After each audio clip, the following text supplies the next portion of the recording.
And good morning. Happy July 10th, 2021. If you're out there, let me know in the chat. Hit that thumbs up button. I'm trying something new this morning. I'm looking at my indicator for my sound. I don't know how good the sound is. You're going to have to let me know over in the chat. Good morning to everyone. People are starting to file in here. That's good.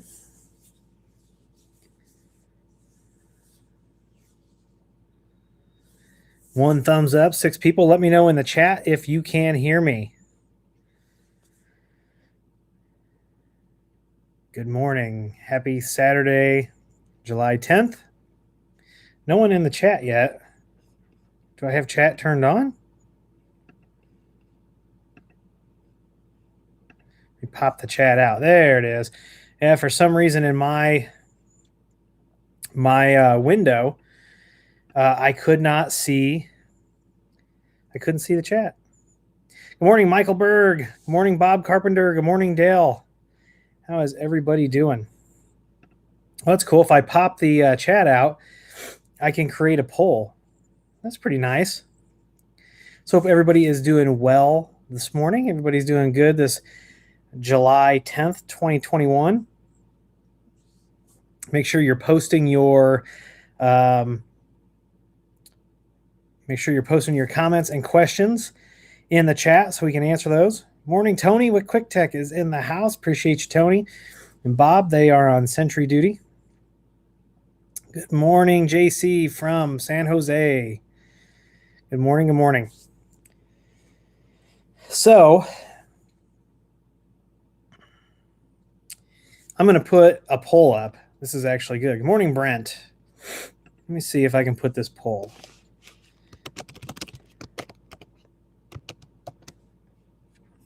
Oh, this is beautiful. So I just put this poll in the comments. Let me know if you can see the poll. The poll says, do you RTFM? Go ahead and vote now if you can hear this. Oh, look at this. This is beautiful. So already there are 60 people who do not RTFM, or 60% of people. 60% of people in the poll, I should say, do not RTFM. Good morning, Alonzo. Good morning, FreeBS. Good morning, Noodles. Good morning, Dave. Good morning, Brian. All right, take the poll. If you're just joining us, there's only 11 votes. There's 34 of you and only 3 thumbs up. Make sure you're hitting that thumbs up button. And looks like there's 14 votes. So 60. Ooh, it's starting to level out here. We're going to leave the poll up. There's 32 people and only 16 votes. Morning, Gibby. So I'm going to talk about this poll. We're going to let it go for a few more. We're going to let it go for a few more minutes. There's 17 votes. If you're just joining us, happy July 10th. Make sure you take the poll. The poll question is, do you RTFM? Jeremy's in the house. Jeremy, go take our poll. Robert Stevens, good morning. Good morning, Justin. Everybody piling in this morning. Appreciate you here. Make sure you're taking the poll. The poll question of the day is, do you RTFM? Make sure you're hitting that thumbs up.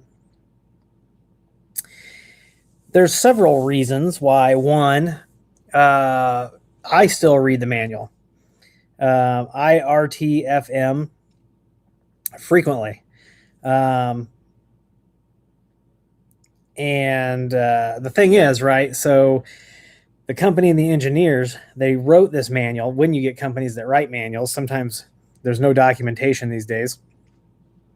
A lot of times there are ways that they want you to do things. There are nuances and things that if you RTFM, that your deployment experience is going to go better. So whether it's just a QSG or a full-blown manual, I often look at the directions, even if it's a product that I think that I already know, just because I've stubbed my toes quite a bit in that.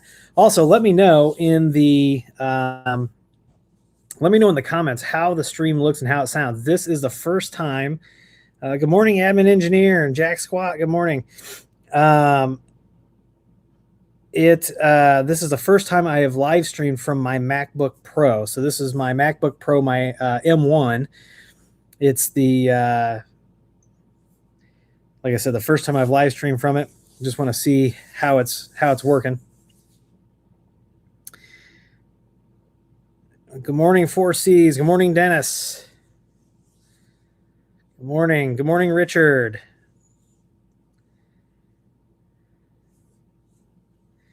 So, good morning, Brian. So, back when I got my first VCP, you could go sit for the exam, and you could go pass the, you could try at the time.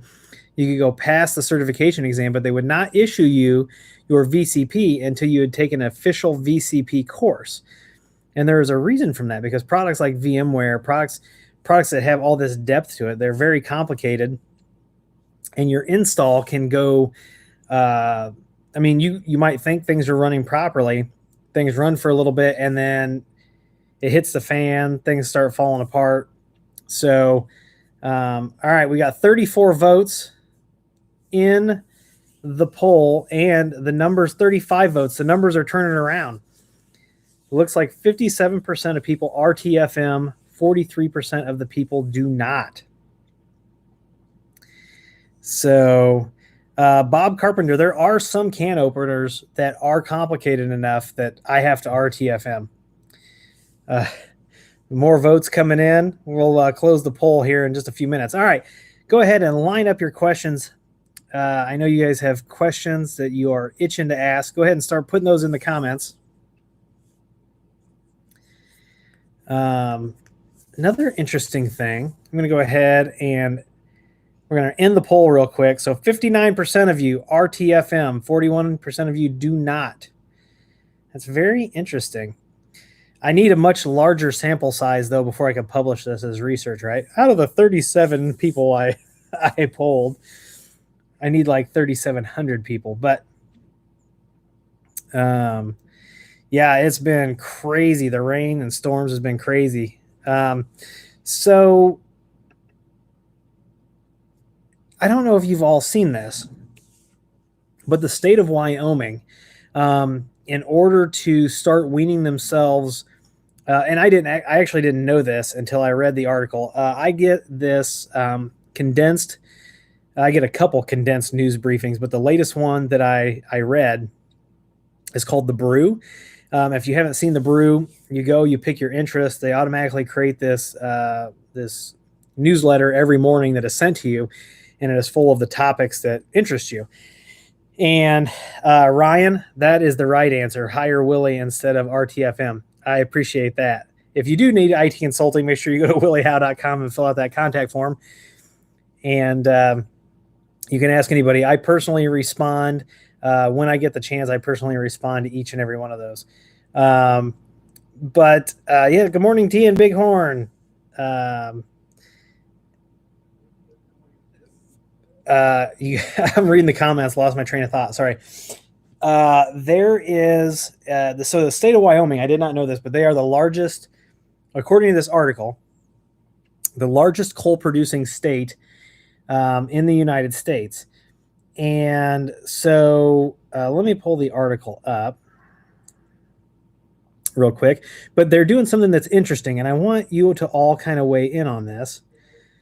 Let's see. And I'll show you Richard Branson going to space, or near, he's going to be 57 miles above the ground. He won't go past the invisible space boundary. Okay, so this is the article right here. It's under crypto. And if you don't get The Brew, you can check it out. It's a free newsletter. But Wyoming became the first U.S. state to officially recognize a decentralized autonomous organization, a DAO, this week, its latest step to becoming the country's most crypto-friendly place to live. To be specific, the Cowboy State announced that the American Crypto Fed DAO is now an LLC. Okay, so then it has DAO 101 for those of us who don't understand it. A DAO is any community that uses blockchain to govern itself without the intervention of a central authority. American Crypto Fed's mission, for instance, is to create and sustain a monetary system with zero inflation, zero deflation, and zero transaction costs. And then, of course, they say, if you already know that, so Wyoming wants you to round up your buddies and settle down in Cody. The state has been writing new legislation to make its Zillow listings stand out to crypto folks, and it's working. Major crypto companies Ripple and Kraken both set up operations there, as well as about 50 smaller LLCs with Bitcoin in their name. To make things official, Wyoming Senator Cynthia Lummis temporarily added laser eyes to her Twitter profile picture earlier this year. I'm not sure what that is, but what's in it for Wyoming? The U.S.'s #1 coal-producing state, which I did not know that until today, is looking to crypto as a new means of revenue generation and jobs as it weans itself off Santa's little punishment rock. So Wyoming is trying to position itself as the #1 place in the United States for crypto companies to operate. I thought that was kind of interesting, as we're starting to see more regulations on the coal industry and the oil industry, and they're trying to have cleaner energy and things like that. So it's very interesting. What do you think about that? Do you think Wyoming can pull it off? I think they might be able to. There's a lot of companies that prove time and time again that you don't have to be the best, you just have to be the first, right? So, all right, over to the comments. Hey, TVJ is in the house. Good morning. Justin Kinsey says, no RTFM for setting the clock on the VCR either. Ooh, that's a bold statement. Tim Drinkwater. Good morning, Tim. Tim's question is, your preference for cellular ISP failover? Been using an older multi-WAN Peplink cellular router, but looking to upgrade. So if your cellular router has a regular Ethernet port, you could use any router that does failover. Now, here's, and so let's talk about this. So it could be an edge router. It could be a TP-Link. I mean, it could be a Linksys. You name a router, and most of them have failover. Where you get into some interesting things with failover is that sometimes people think that it's instant. And it is not. It's not instant. Failover is not instant. So if Joe with Cajoling was here, good morning, Mark. If Joe from Cajoling was here, he could talk to us about how you can actually set up, like I could set up this YouTube stream where it's sending to two different services, or sending two streams. He understands this part of it. He's very good at it. But basically, you send the stream to two different places, and if one stream fails, the other one keeps going. It involves some third parties and things like that. But basically, he can, as long as you don't completely lose your internet on one side, if you've got a couple different connections, he can make it so that your stream never stops, as long as you don't lose internet. So anyway, where I've run into this problem with the failover is that sometimes people think that when you have two separate internet connections from two different providers, and even if it's the same provider, that when you lose one of those, that there's no convergence time, right? And that's not true. There's you can get it down between 3 and 5 seconds of convergence time. But if I was streaming this on my cable provider, and then I had Starlink, or I had a fiber to the home or whatever, for my router to recognize that this has gone dead and then switch those connections over, reestablish that takes time, right? So if you want, zero downtime. Good morning, Sylvain. And admin engineer says some providers using SD-WAN. And SD-WAN is another interesting bird because it means different things to different people. We'll talk about that in a second. But unless you've spent the money and put the infrastructure in place to make sure that there is no glitches in the streaming. Anytime you go from TCP and or UDP connections on one service and you switch it to another, you have to have time to reestablish that. You can get, like I said, you can get it down to about 3 to 5 seconds depending on internet speed and things like that. So let's talk about SD-WAN, right? So SD-WAN is another interesting thing. And Peplink and Mushroom Networks do SD-WAN like no one else. And you can pay for a service that basically takes multiple internet connections, puts them behind a VPN and sends them to AWS, and actually does aggregate those speeds. And so you can actually get all of the speed of those. Now, when I talk about SD-WAN, we occasionally talk about that, but more so SD-WAN is I'm trying to figure out like a really simple way to explain this. In the most simplistic of terms that I can come up with, an SD-WAN is like having it's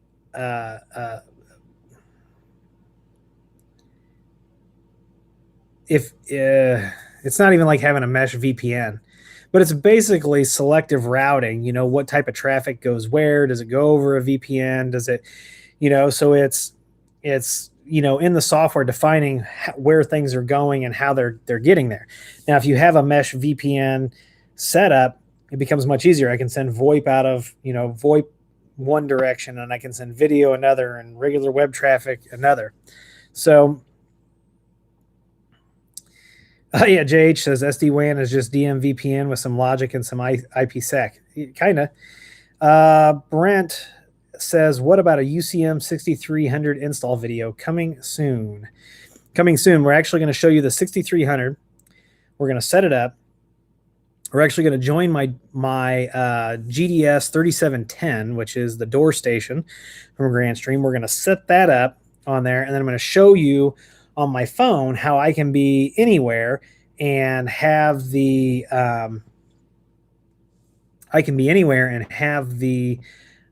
doorbell ring my phone, and I can talk to people from wherever I'm at. So, and that is not using a paid service at this point.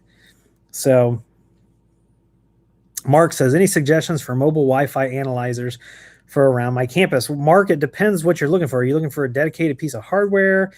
Are you looking for some software? Are you looking for things that you're going to install and frequently sample? Yeah, JH, policy-based routing is exactly what I was looking for.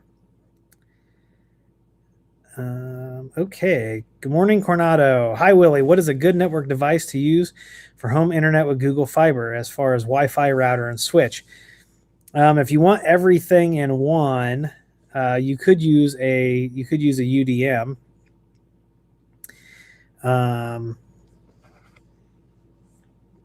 There's a lot of good stuff out there. You could do a router like an Asus that has DDWRT running on it. DDWRT is a fantastic piece of software if you've never used it. It takes those lower end routers and really beefs them up. Daniel says, could you do a Grandstream local controller install video at some point? Yes, absolutely. However, there are a couple issues that I have submitted, and I'm waiting for some answers back before I do that video, because if I did the video and they didn't fix these, it wouldn't be good. Basically, the problem that we've got right now is when you add a user, it's supposed to email the user their credentials. The email's not working. It's not going out. So I need them to address that. I've got that open with them. JH says, you should look at the QNAP SD-WAN, see how you like it. So far, it's not bad, but I can't get my clients to look at it. Yeah, so I am actually looking at that. I do have that router, and we're going to check that out. Admin engineer says, Velo Cloud is next to horrible. No problem, Tim. You're welcome. That's what I'm here for, to make sure that we're educating people, or even prompting you to go elsewhere for other education, and making sure that we are keeping people learning. There's a 900,000 plus tech worker shortage in the United States, and we can help educate folks. Untangle. Yeah, Barracuda has, I don't know. I remember when they first went public, I asked if their support was going to start to suck. And they kind of fluffed it off, and then their support started to suck. Their support's kind of back now that they're private again. Is anyone using Unify phones with a third-party PBX? So, Justin, I am using the old phones, the old phones that you can manually configure with Grandstream PBX. However, the new stuff I saw yesterday, people were tagging me and letting me know that, Unify Talk has been officially released. I saw Cody over at Mac Telecom. Of course, he hopped right on it and did a video on it. It'll probably be a while before we do a video on Unify Talk. I do have a customer that I am designing their network. They want Unify Talk. I said, okay. I laid it out. I said, here are the problems that I foresee. And when I do my video on Unify Talk, I will tell you about the problems that I foresee with Unify Talk.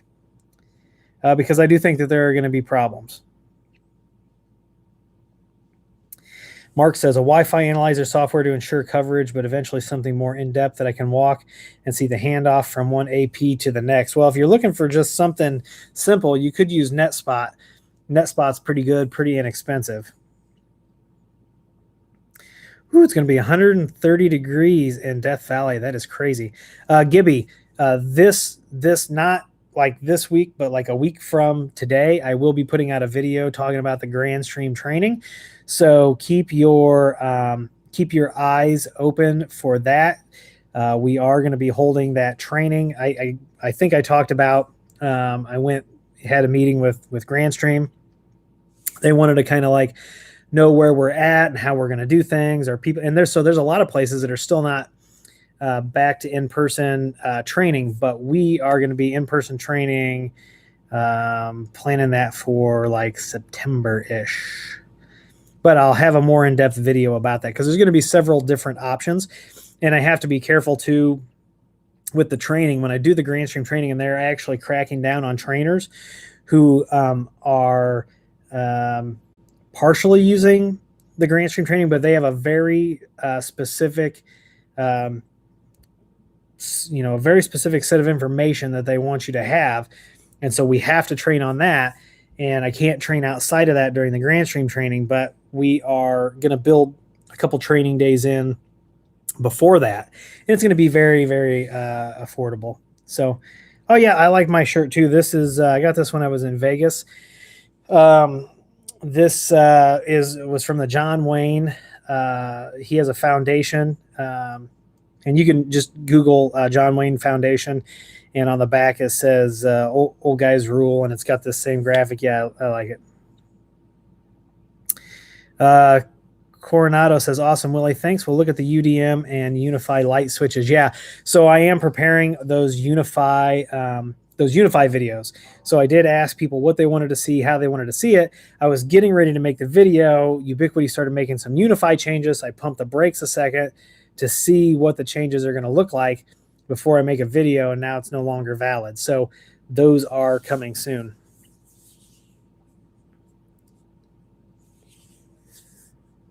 So a little bit about Unify Talk. You can only get it in the United States, or you can only get United States phone numbers. You have to pay per handset, so $9.95 a month per line. Whoever did their cost analysis, their ROI on their page, must have been drunk when they did it, because they are not doing PBXs the way that we do them. You can ask anybody. In fact, I'll get customer testimonials. We'll do a whole video on customer testimonials. Anytime we ever install a Grandstream PBX, it always results in savings. Always results in savings. Always results in efficiencies.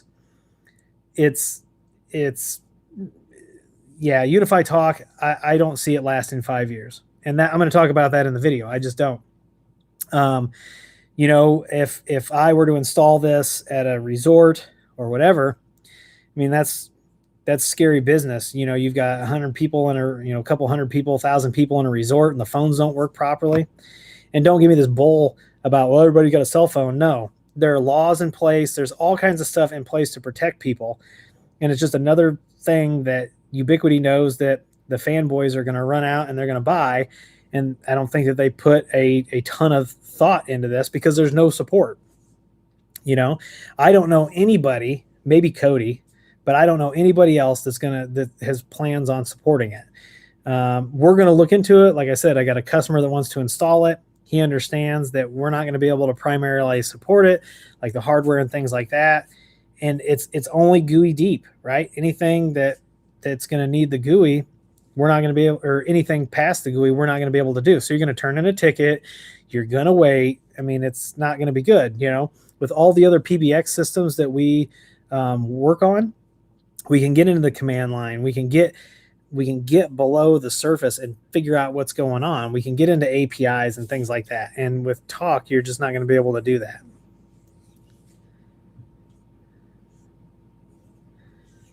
Yeah, Noodle says, I think I'm going to hold back on the Unify Talk going by past experience. Yeah, they'll usually drop any sideline items like they're hot once they lose interest. I will tell you that somebody that was one of Ubiquiti's first customers told me a couple years ago that, the CEO's, he wants to be that niche for the small mom and pop shop where they can go out, they can buy all in one. They don't need an IT person and stuff like that. And the problem is, if they actually had real support and they had devices that worked reliably, they might be able to do that. But they've got two things. And people would pay more if you could get support. People would pay more if the firmware didn't break. It's true. So I've had more, I don't know. I will tell you, though, that Unify Protect, I am really digging Protect lately, especially the human where it detects humans. We're actually going to really punish this and put it to the test here pretty soon. JH says there's no way I'd install that in one of my hotels. No. In fact, I mean, a large amount of the hotels that you go to and a large amount of the MDUs where they provide phone service, they're still using, standard phones back to the PBX. Hell, they're probably still Mitel PBXs, but they're not doing anything crazy. So, we're trying to chase down some of that business and at least keep those inexpensive phones in the rooms, but convert it to an IP PBX on the back end. Grandstream's got all the gear to do that. It's beautiful, and I've got the gear, and it's on my video list. Noodle says, so they turned a simple PBX into some proprietary money machine. Sounds like Unify, all right. Good thing it's only available in the US. Yeah. I mean, wait till they install in a place where countries will actually find them, I just don't even think I could do it. I mean, because to have Unify Talk, you have to have a Unify OS console that can run Unify Talk. Then you have to have a phone, and I don't think the phones come with a power brick. Maybe they do. Cody's not here. Otherwise, he could tell us. I'm sure he knows all the details. Good morning, Ryan. You couldn't if you put those touchscreen phones in a resort or a hotel, you'd be replacing phones all the time. FreeBS says, Unify has really let me down lately, mostly with Protect. That's unfortunate because Protect has really started to grow on me. So a couple of the companies that we work with actually make voice over IP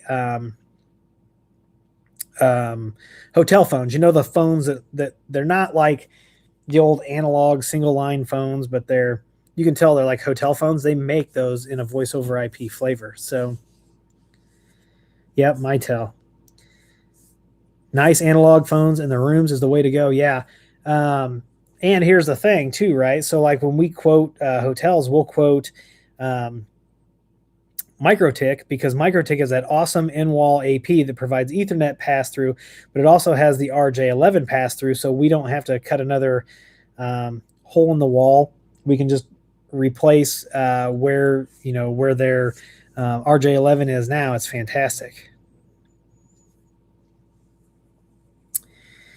JH says it meets the state requirements. I pulled reports, and some rooms have had 5 calls in 1 year. Yeah. And here's the other thing, though, too. Kerry's law passed. I still see places where you have to dial 9 before 911. So people need to get out in front of that and get that fixed. Because I guarantee you the first time that somebody has to call emergency services in 2021 or 2022 from an MDU, and you have to dial an access code to dial 911, heads are going to roll.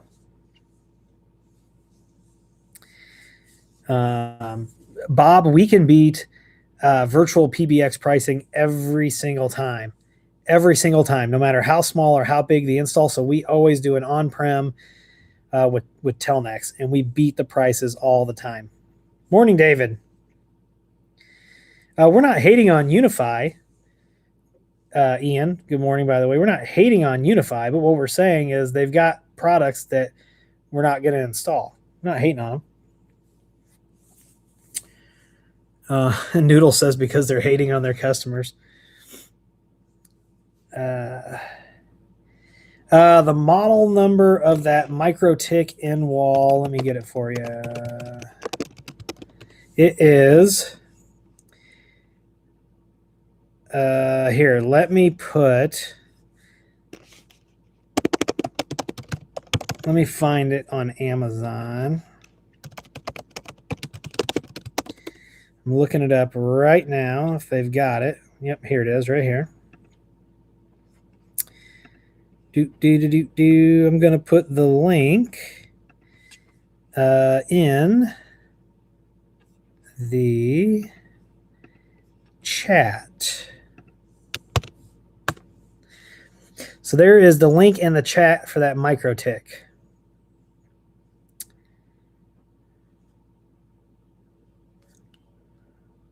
Why is the DS Cam app so slow to log in versus Protect on your phone? Protect, I do have a problem with Protect logging in. Like it always, I've got gig down, 50 meg up, and it always says I have a slow connection.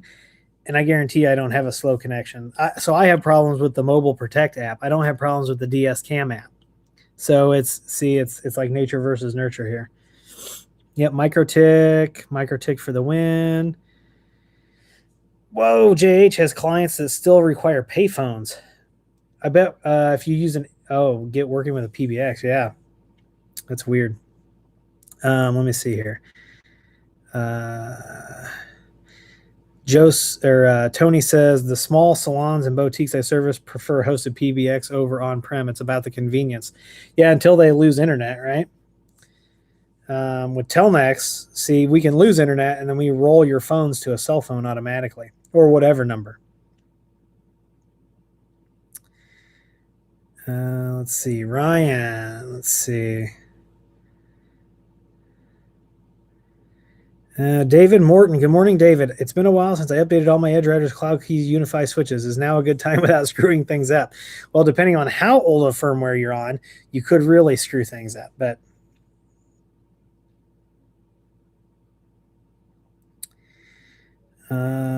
let's see. Right. Yeah, Luna Moon says, I've started buying mixed. I love Protect and even Network for what I can do, but I'm not waiting 7 years for promised features like L3. Yes, I need to do an L3 video because there are some issues there. TVJ, have you done a video on a hotel install upgrade? No, I did a walkthrough, but I do need to do a video on an install. Let's see. The backups on cloud and uptime beats on-prem all the time. Not true, FreeBS. Not true at all. Let's see. No, I don't have mid-century yet, Ryan. I have Telstar.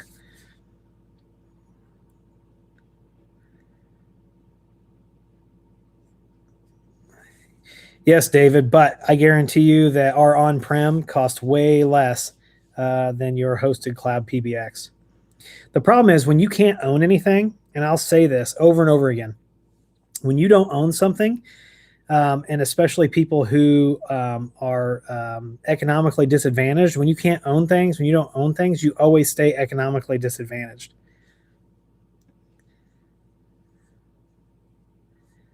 Been using a Raspberry Pi with 3CX. Yeah, I can see that, but Raspberry Pis have recently gotten much more resilient than they used to be. Yeah, Aruba switches are good. They're pricey, but they're good.